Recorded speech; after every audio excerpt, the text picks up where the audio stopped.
This time last Sunday, I was sitting next to the body of my dad. He was laid out on the bed in the nursing home where he passed away. It was Lynn and I, my older sister and my mum. And it was a sad time, very sad time, because Dad, while he was 95, was not hardly diminished at all in his mind. He was outstanding. He was amazing mentally. But his heart gave out, and that's what took him out. So it's been a tough week, and as Rob said, there's been a number of brothers and sisters who we know about have passed away in the last couple of weeks. A death in the family. And every family experiences this. It is our mortality. I thought about, well, what will I talk about at Moorebank? And it seemed to me that John chapter 11 was something that would encourage me, and I hope will encourage you in the faith that we hold. These all died in faith. I love that phrase in Hebrews 11. They died in faith. And that's important. And when we come to John chapter 11, we have a death in the family, a tragic circumstance, which the Lord uses in an amazing way to imprint an indelible lesson on the people that saw this event. And it opens in John chapter 11 by saying a certain man was ill, Lazarus of Bethany. Bethany was a town of about 3 kilometres from Jerusalem. The village of Mary and her sister Martha. It was Mary who anointed the Lord with ointment and wiped his feet with her hair, whose brother Lazarus was ill. So it sets it up by saying this family was special. They are very special to Jesus in his ministry. Mary particularly is mentioned by the offering she gave when she wiped his feet with her hair. And you try and imagine the circumstance when there's somebody in your family very ill, and we've probably all been through this. You've got someone who's extremely ill and you're torn about what to do about the situation. Do you give them medication? Do you phone a doctor? Do you phone for an ambulance? We live in a different world now, but you can only imagine in their village, it went around that Lazarus was ill. He wasn't just ill, he was very ill. And you imagine the two sisters there. Lazarus was probably laid on the bed. He could have even been comatose, we don't know, but there's probably sweat coming off him. And the question is, what do we do? They knew there was only one person that could deal with this circumstance. And he dealt with circumstances like this before, and they knew that too. So there's a discussion, and the sisters send a messenger, Lord. And look at the way it's phrased. He whom you love is ill. Do you know, Jesus went with people that he didn't even know to heal and to save. What about when it's someone who he loved? Well, surely he's going to respond to that request. Lazarus is someone that's really close to the Lord. When Jesus heard it, he said, this illness does not lead to death.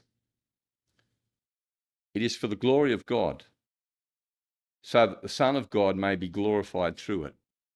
Do you know that statement could only be true if Jesus acted on the information?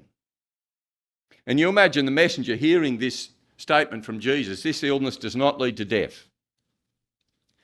So he would have gone back and he says to the sisters, Jesus says he's not going to die. It doesn't actually say that. So they're probably thinking that the Lord's going to return in time for Lazarus to be healed and raised off his bed. Look what it says in verse 5. It says, now Jesus loved Martha and her sister and Lazarus. Jesus loved them as individuals. And that's important. You know, sometimes we just lump ourselves all together as part of the family of God, and we are. And we sometimes forget that Jesus loves us as individuals. He loved Mary, he loved Martha, and he loved Lazarus. In other words, they were all special. And if I was to translate that into our life now, he loves Rob, he loves Simon, he loves Michael, he loves Anne, he loves Rosalind. You know, years ago we used to be scared of saying Jesus loves us. Why was that? Because it's a Bible truth. It's right there in John chapter 11. He actually loves us, and it's us who has a problem with that. We sometimes can't take that into ourselves and say, he actually loves me. He loved my dad, Ken. He does. He cares about us like he cared about them. He had a special relationship. We are all individual characters. They all had their individual characteristics. And you know what? His love for that family held him back from going with the messenger. Because it says when he heard that Lazarus is ill, he stayed 2 days longer in the place where he was. That seems an anomaly. A man comes and says, he whom you love is ill. Lazarus is on death's door. You need to do something. The response of the Lord? He stays another 2 days. He says to the messenger, it's not going to lead to death. The messenger goes, all right. Jesus turns back and he's down there preaching down where John the Baptist was in Bethabara, down on the Jordan. He doesn't say to the messenger, I'm coming with you. He just sends him back. Stayed another 2 days. Why? Because he knew that by the time he got back there, Lazarus would be dead. This was a deliberate action by the Lord. Was it cruel? Not at all. This was going to be something that they would hang on to for the rest of their life. After this event, they would never have any doubt about who Jesus was. Then after the 2 days, he says to his disciples, let us go to Judea again. The disciples said to him, Rabbi, the Jews who were just now seeking to stone you are there. Are you going there again? Have you lost your mind? Do you remember what happened when we were last there? They tried to kill you. They tried to stone you. Jesus answered, are there not 12 hours in a day? And if anyone walks in the day, he does not stumble because he sees the light of this world. But if anyone walks in the night, he stumbles because the light is not in him. Jesus knew that if he went back there now, he wasn't going to die. His time had not come to be taken and crucified. He was going to go, and he travels. And he goes with them. After these sayings, he said to them, our friend Lazarus has fallen asleep, but I go to awaken him. Well, we probably would interpret that as the disciples did. The disciples said to him, Lord, if he's fallen asleep, he'll recover. Don't worry about it. You know, all he probably needed was a good sleep. And how often do you think that yourself? You say, oh, I'm feeling crook. And you go to bed. And in the morning you get up and go, I'm okay. And so that's what the disciples thought. They said, well, look, if he's gone to sleep, that's probably the best thing for him. He probably had some chicken soup and went to sleep and he'd be fine. And Jesus has to tell them.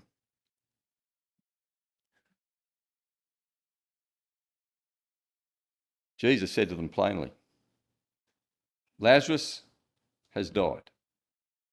And for your sake, I'm glad I was not there, so that you may believe. And I've highlighted that in my Bible. I highlight lots of things in my Bible that's full of that fluorescent stuff. It's for your sake, because I want you to believe. Let us go to him. So Thomas the twin said to his fellow disciples, let us go also that we may die with him. You know, you get these snippets of disciples, don't you, that you know very little about, but right there is loyalty, isn't it? They believed that if they went back to Jerusalem, they would kill Jesus. And if they're going to kill Jesus, Thomas says, I don't care, I'll die with Jesus. He's a loyal disciple. That's a quality we need to hang on to. That wherever we are, in whatever circumstance, our loyalty is to the Lord. Just like Thomas displayed there. Now when Jesus came, verse 17 says he found that Lazarus had already been in the tomb 4 days. 4 days. They say after the 3rd day, corruption starts to set into the body. So things start to deteriorate. The fluids start to come out of the body, and everything just starts to dissolve. Bethany was near Jerusalem, about 2 miles off. And many of the Jews had come to Martha and Mary to console them concerning their brother. So when Martha heard that Jesus was coming, she went and met him. But Mary remained seated in the house.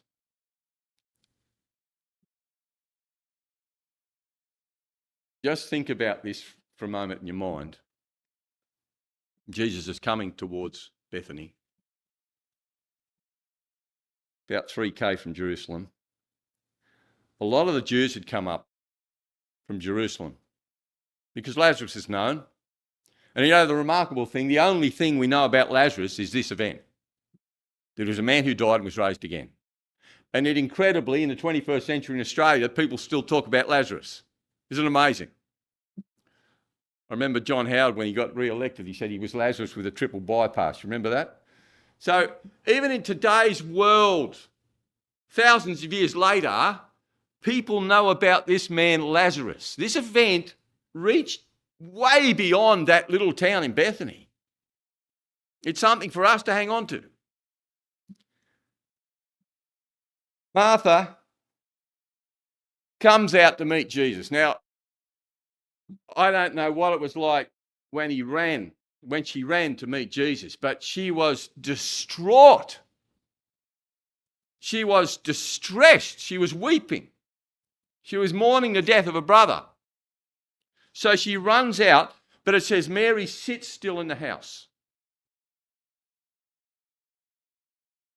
What that says to me is that people respond to grief in different ways. Some people have to do something with their grief. They can't cope with just sitting and reflecting. They've got to take it somewhere or do something with it. Other people will just sit and weep and think. And there's no right way of doing mourning. We're all different personalities. And those 2 sisters were different personalities. And so Martha runs out.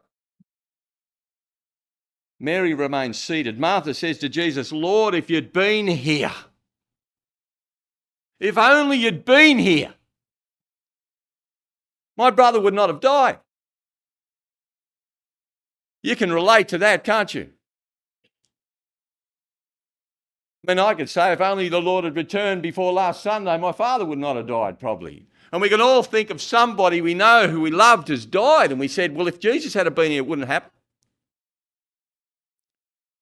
Martha says, if you'd been here, he would not have died. Look at this in verse 22. I love this. But even now, I know that whatever you ask from God, God will give you. I have absolute faith in you and in your Father. I know the relationship you have. When you ask of your Father, when you ask of God, he gives to you.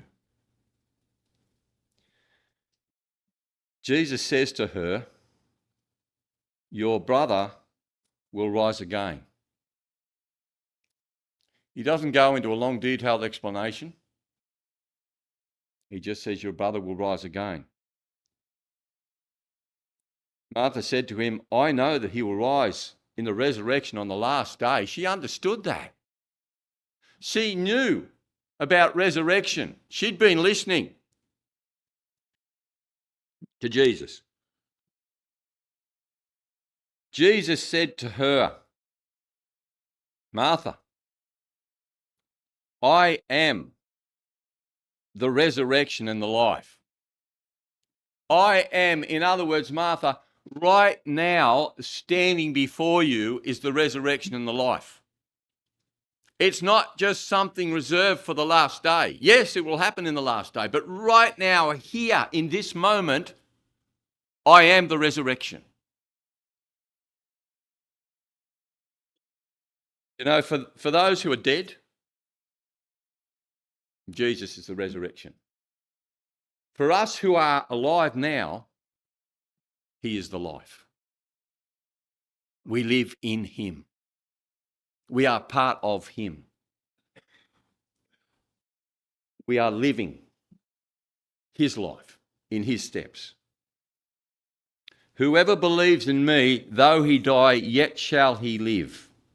And everyone who lives and believes in me shall never die. Do you believe this?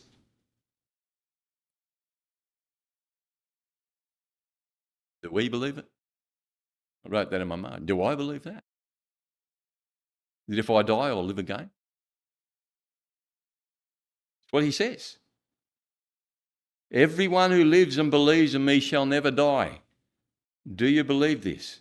And the idea, of course, is they will not perish. They may die, but they'll never perish.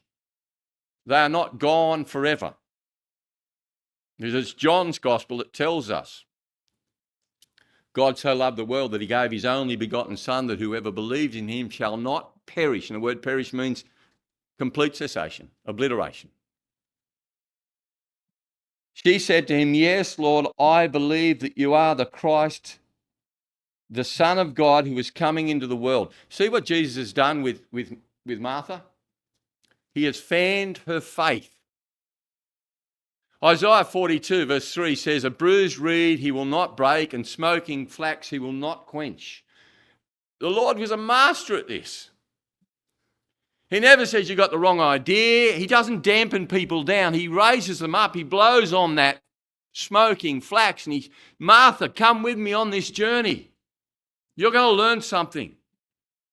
Do you believe? She said, a great statement of faith. You are the Christ, the Son of God who is coming into the world. When she had said this, she went and called her sister. Imagine Mary sitting in the crowded house. It's full of mourners. She goes to her sister Mary, saying in private, the teacher is here. I'm just calling for you. Do you know, one day that will be true of us. That's how I like to think of the resurrection when the Lord returns. The teacher is here. The master is here. And he's calling us. Now, Jesus had not yet come into the village, but was still in the place where Martha had met him. When the Jews who were with her in the house consoling her saw Mary rise quickly and go out, they followed her, supposing she was going to the tomb there to weep. When Mary came to where Jesus was and saw him, she fell at his feet. That's so typical of Mary, isn't it? Of what we know of her. You just see her overcome with the grief. She's sobbing. She sees Jesus and she just throws herself at his feet. And she says, Lord, if you'd been here, my brother would not have died. And you know, they must have said that over and over again to themselves when they saw Lazarus die. If only Jesus had been here. But he deliberately wasn't there.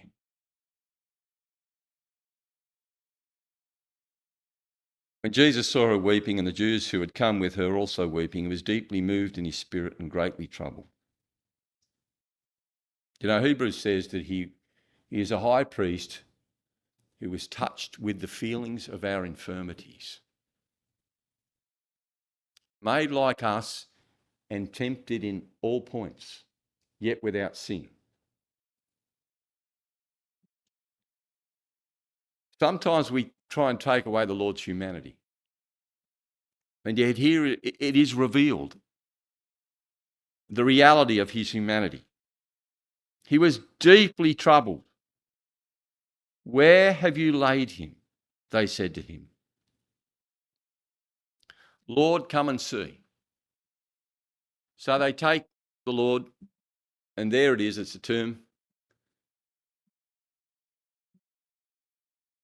And then the shortest verse in the Bible, Jesus wept. Why did he weep? He wept for the sadness of his friends. Do you know, you think about death, and as I said, all of us have know someone that's died, either close, sometimes very close. Why do we weep? Why was I crying last Sunday? Why have I been dissolving into tears all week? It's not because I don't believe my dad will rise again. It's because I miss him. Ain't that the truth? We know and we believe in the resurrection. It's not because we don't believe. It's because we miss them. And that's what these sisters were weeping over. Of course Jesus is going to share in that. Of course he's going to be moved by that. These were his friends, you know. Jesus gave his life for everyone, but some people to him were really special.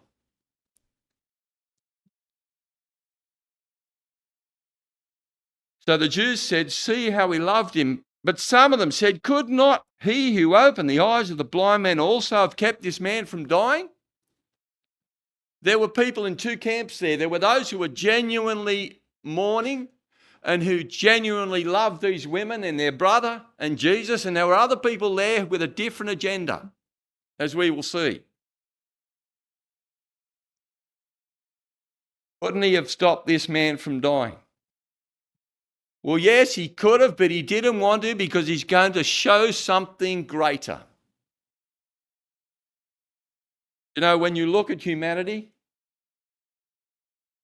death will rend every single family.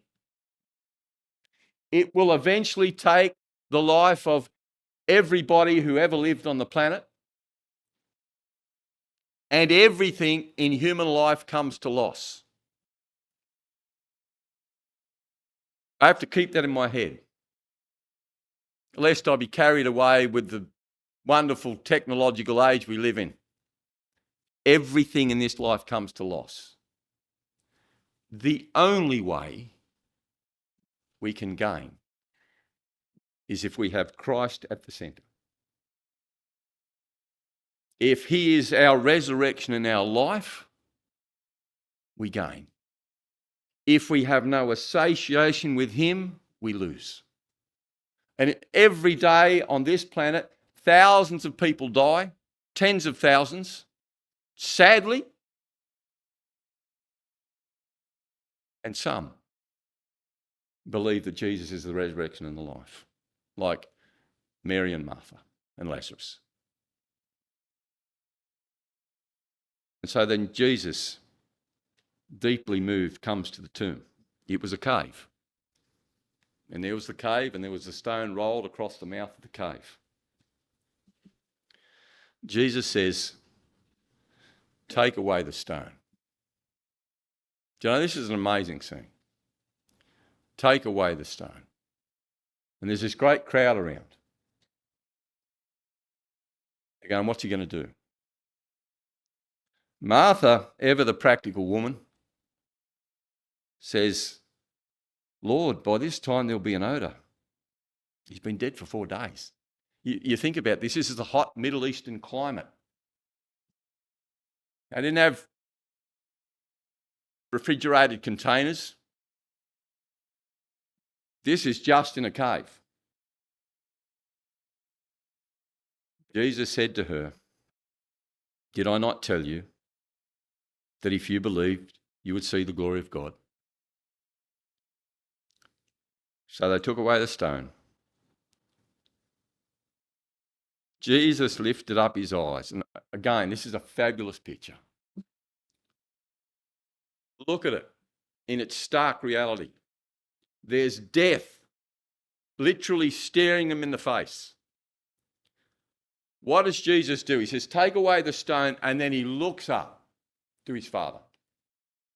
He's directing everybody's attention. This is where the source, this is where the power comes from for this event. "Father, I thank you that you have heard me. I knew that you always hear me. But I said this on account of the people standing around, that they may believe that you sent me." I don't want there to be any doubt about where I came from, that I am from God. When he had said these things, he cried with a loud voice, "Lazarus, come out." You know, back in John chapter 10, Jesus says, "The sheep hear his voice, and he calls his own sheep by name, and he leads them out." What a beautiful picture. "Lazarus, come out." Reminds us of what Paul says in 1 Thessalonians 4 when he talks about the Lord descending with a shout, with the voice of the archangel. Something very special about the voice of Jesus, that it could penetrate death, that it could reverse the process more of death. You see, he's been dead 4 days. He has started to decay. His body is dissolving within the wrappings, the bindings. And when Jesus says, "Lazarus, come out, come forth," in an instant, he's reversed the process of corruption. And he'll do that when he descends from heaven. The man who had died came out, his hands and feet bound with linen strips, and his face wrapped with a cloth. Jesus said to them, "Unbind him and let him go." What a picture of this man coming out. We always like to think of the mummy, don't we, when you think about things like that? Scary, right? And he comes out. Just imagine seeing it. Just imagine seeing that. He comes out a dark cave, and everything about him indicated that he died, but he was now alive. And Jesus says, "Unbind him. Take off the cloths. Let him go." The voice of the Son of God had changed everything.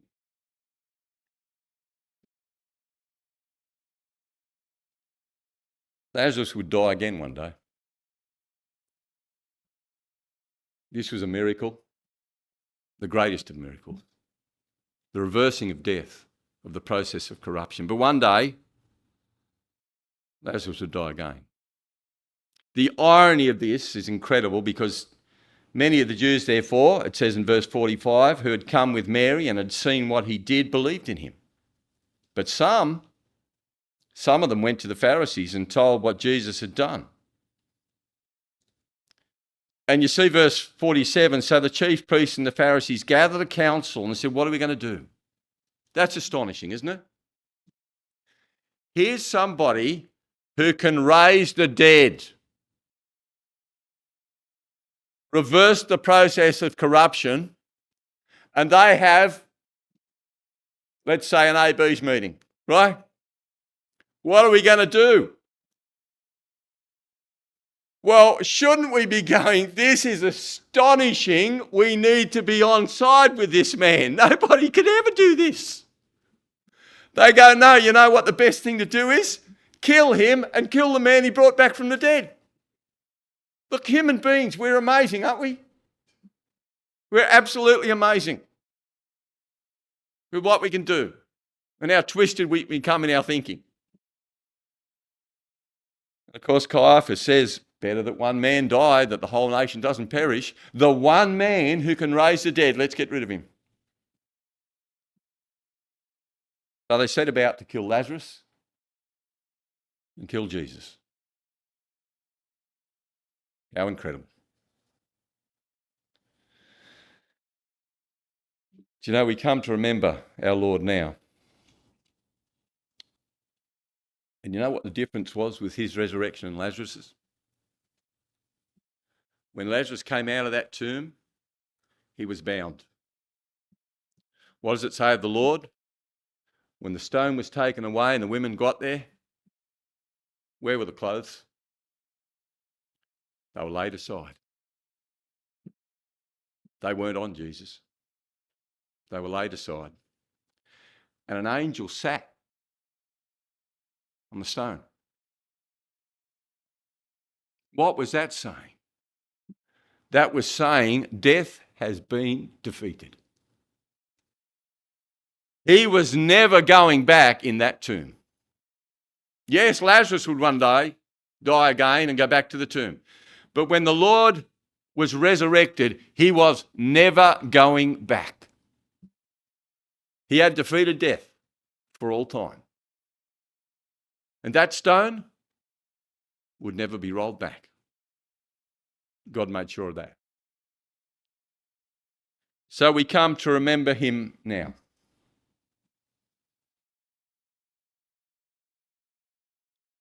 There will come a time when, if the Lord doesn't return, death will take us too. In the end, it doesn't matter. The gospel is not that we're going to be alive necessarily when the Lord returns. That'll be wonderful. All of us would think it was wonderful if the Lord came today. But if he doesn't, it doesn't matter. Because the hope of the gospel is resurrection from the dead. People have been waiting thousands of years for their resurrection. Abraham has been sitting in the grave somewhere for thousands of years. Does it matter? No, it doesn't matter. The promises we got are based on the faith of Abraham. And it won't matter if death takes us either.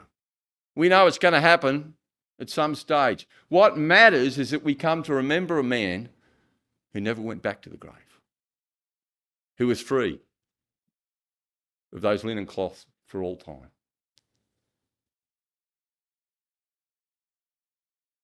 If we're like Mary and Martha, who were alive when Lazarus died, we'll go to meet him. But if we're not, then the Master will come and raise us from the dead. We are absolutely confident that Jesus is our pattern and the first fruits of the resurrection. And our faith is based on that.